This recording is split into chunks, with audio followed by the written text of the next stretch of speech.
আলাইকুম, শুভ বিকাল। আপনারা কেমন আছেন সবাই? ইনশাল্লাহ আমরা সবাই ভালো আছি। দেখেন আমার বাগান থেকে আজকে অনেকগুলো টমেটো কালেক্ট করেছি, ছোট বড় চেরি সব ধরনের টমেটো আছে। আজকে সবচেয়ে বেশি টমেটো উঠাইছি।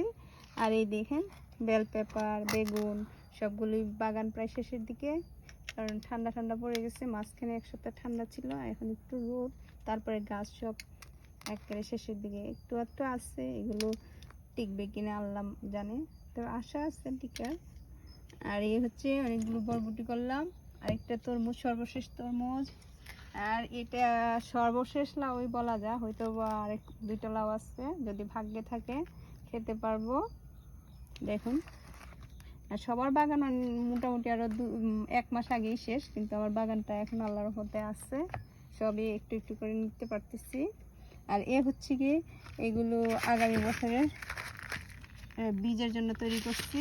এই যে দেখেন পুঁই শাকের বিচি, লাল সাদা পুঁই শাক আছে এখানে, এখানে বেল পেপার। আর এই যে মরিচগুলো দেখছেন, এই মরিচগুলো বাগান সুন্দরীদেরকে রেখেছে আগামী বছরের জন্য। ঝিঙ্গে।